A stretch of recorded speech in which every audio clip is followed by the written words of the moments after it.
Welcome to Statics Lectures by Civil Thinking, and today we are going to start a new topic, and the topic is equilibrium of rigid bodies. Now, before I move on, I suggest you please watch this video lecture series in sequence as in the playlist so that you understand better. The playlist link is in the description, or also you can click on the pop-up on your screen. Now, coming to the topic, equilibrium of rigid bodies. Now, the first question comes, what is a rigid body? We are talking about equilibrium of rigid bodies, but what is a rigid body? You see, a rigid body is something. Let me take a body. Let us say this is a body. Okay, this is a body. These are 2 points on it. This is point A and point B. The distance between these 2 points is, for example, 1 centimeter. Okay, this is a body and there are 2 points on the body, and the 2 points on the body, the distance between them is 1 centimeter. Now let me move this body. Okay, let me move this body. Now let me move this body from this point to this point. Now if I ask you the question, what is the distance between A and B now? Okay, you will say the distance between them is again 1 centimeter. Okay, initially it was 1 centimeter when it was here, and here it is also 1 centimeter, right? It means the distance between A and B is same, right? Same.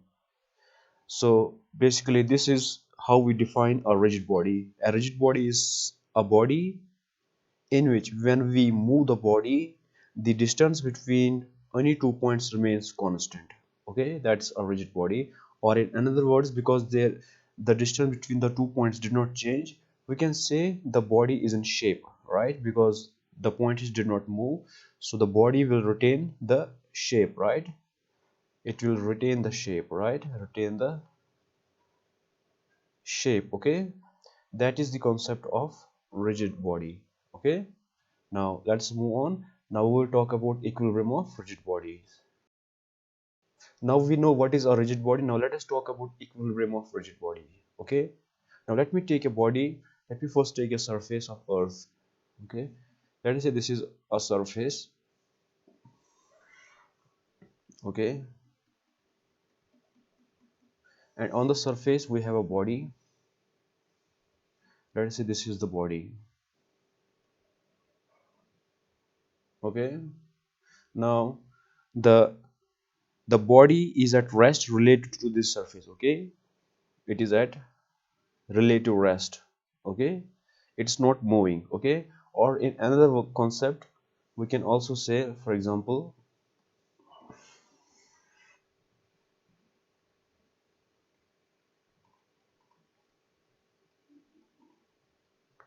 now in another scenario, let us say this body is moving related to this surface, but it is moving with uniform velocity. Okay, uniform velocity. What does uniform velocity mean? It means acceleration is zero. Okay, here this body is at rest. Okay, and here this body is moving with a uniform velocity. Let us say the velocity is here, v. Okay, v is the velocity.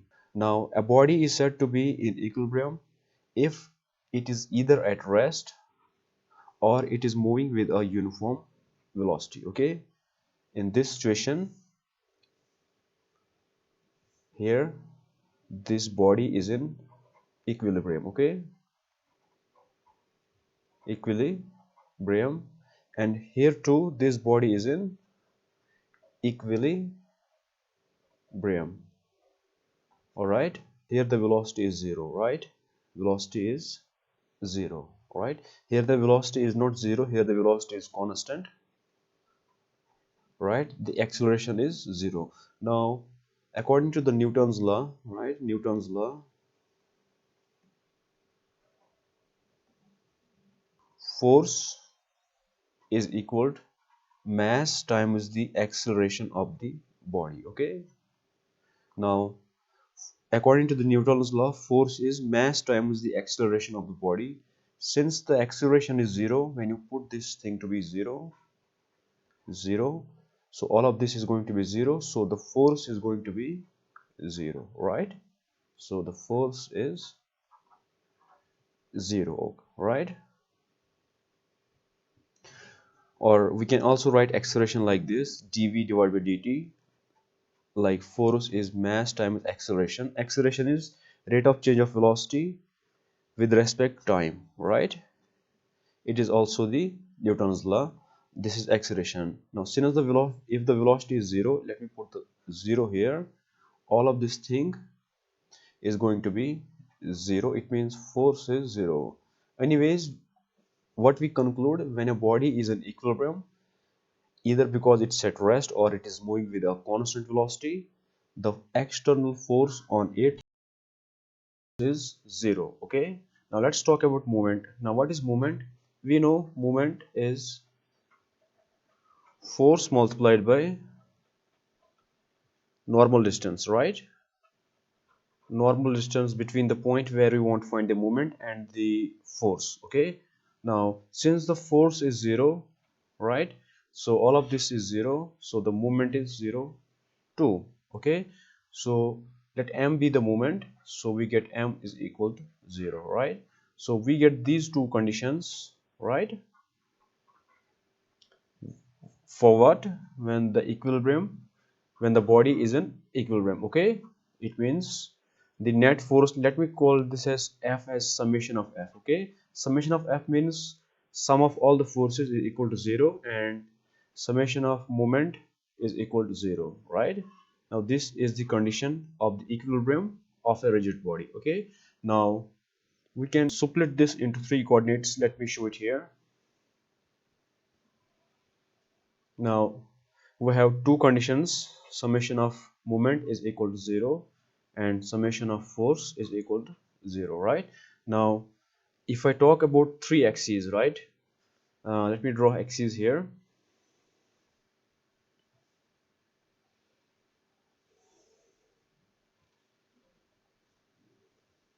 Let us say this is x-axis, this is y-axis, and this is z-axis. Now when we talk about three-dimensional body, okay, 3D body. Now 3D body, it have three axes, right? Three axes like x-axis, y-axis, and z-axis. A 3D body is in it. Now the net force have to be zero. It means the force along z-axis have to be zero, the force along x-axis have to be zero, and the force along y-axis have to be zero. It means for a 3D body, summation of force is equal to zero means what? It means summation of force along x-axis is zero, summation of force along y-axis is zero, and summation of force along z-axis is also zero, right? Now when I talk about moment, the moment about z-axis, it has to be zero, right? Moment about z-axis. Similarly, the moment about x-axis, it has to be zero, and the moment about y-axis, it has to be zero, so that the body is in equilibrium, right? Now when I talk about summation of moment is zero, it means what? It means summation of moment about x-axis is zero, summation of moment about y-axis is zero, and summation of moment about z-axis is zero. So in case of a 3D body, we have three force equations, right? three force three force equations and three moment equations, right?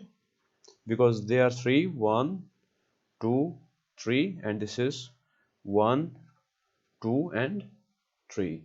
So the total is 6, right?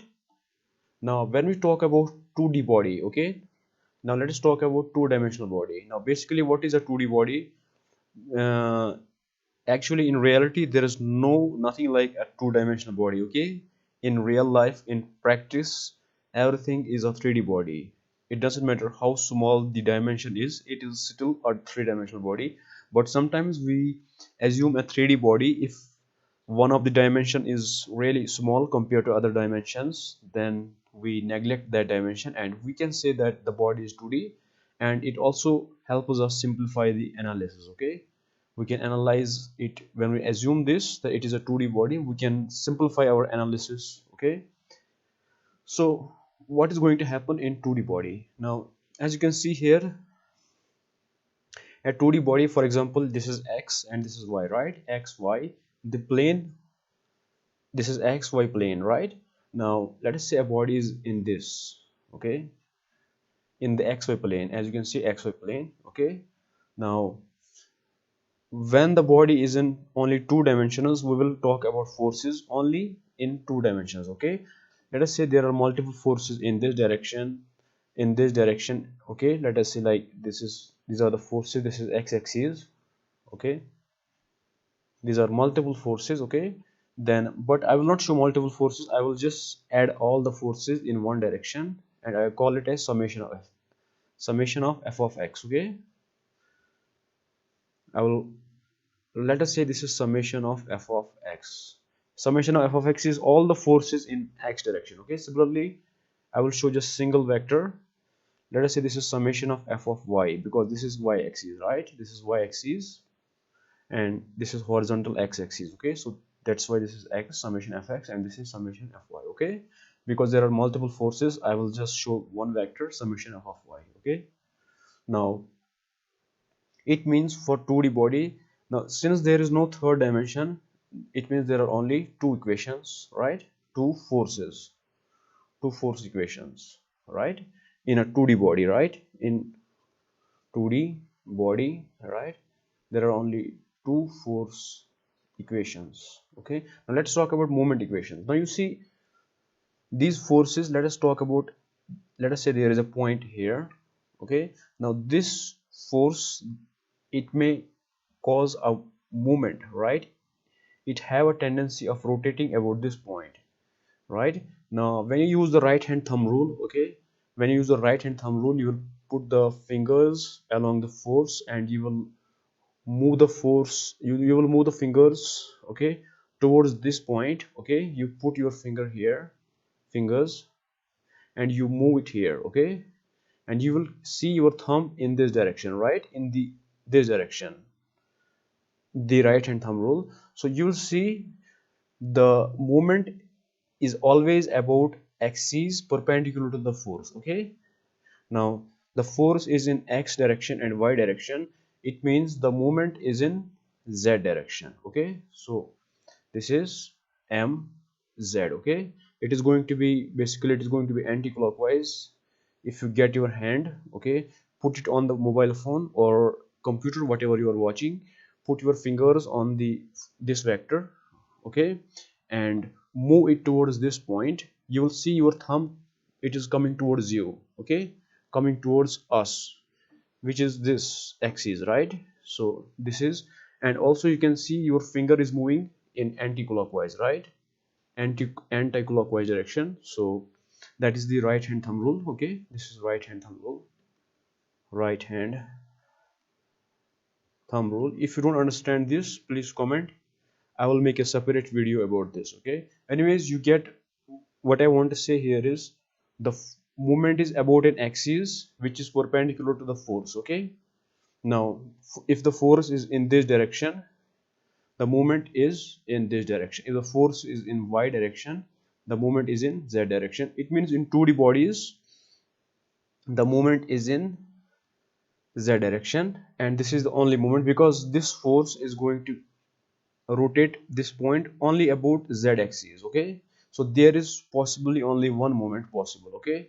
So for the equilibrium of 2D body, okay, if you want the body to be in equilibrium, the summation of fy has to be 0, summation of f of x have to be 0, and the moment about z has to be 0, so that it will not rotate, right? When the summation of f of y and summation of f of x is 0 in 2D body, it is going to be in equilibrium, right? And also movement has to be 0, it will not rotate. Because of that, that means it is in fully equilibrium. So for 2D body, there is one moment equation, right? One moment equation, okay. Now if I summarize this here, let me change the color. What's going to happen? Now in case of 3D body, right, there are three equations of force, right? Summation f of x is equal to summation of f of y is equal to summation of f of z, it is equal to 0, right? And summation of moment about x is equal to summation of moment about y is equal to summation of moment about z axis is 0, right? Now in case of 2D body, if the body is in, for example, xy plane, okay, I'm assuming the body is in xy plane.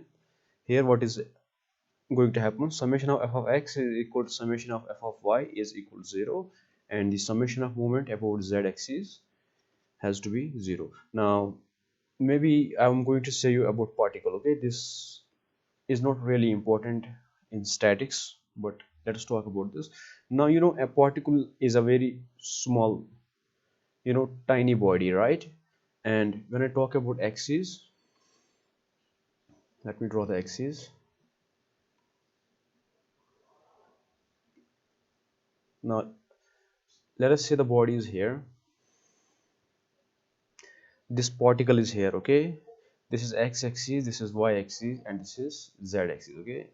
Now the moment, there cannot be any movement, okay, on a particle, because it is very very small. If there is a force, and if you want to find, you have the normal distance very small, so there is no movement, okay? So when we talk about particle, we don't talk about movement at a point on the particle, because particle is itself a point body, and you cannot find a point on a body. For example, this is body, you can find point is here, one point is here, one point is here, but particle is what? It is a point body,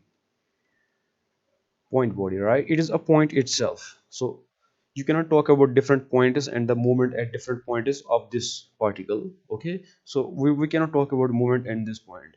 So for the equilibrium of particle, for it is equilibrium, what are the conditions? What are the conditions, okay? What are the conditions of equilibrium of a particle? Since the moment doesn't exist, there can be only one condition, and the condition is about force, okay? When the net force on a particle is 0, okay, on particle, it is in equilibrium, okay? Equilibrium. Now there can be force along x-axis, let me call this a summation of f of x. There can be force along y-axis on a particle, right? Or there can be force along the z-axis of the particle, right? Now these, all the three forces have to be 0, right? So for a particle, what is the condition? Summation of f of x is equal to 0, summation of f of y is equal to 0, and summation of f of z is equal to 0, right? So for a particle, there is only summation f of x is equal to summation of f of y is equal to summation of f of z. All of them are 0, okay? This is the only condition for the equilibrium of particle, okay? Particle equilibrium, okay? So in this way we talk about these equations, and in the coming lecture we will see what are the functions of these equations, okay? How we are going to use them. We will use them to find the unknowns, and we will talk about that in the next lecture. For now, if you have any doubt, please comment, and see you in the next class. Thank you.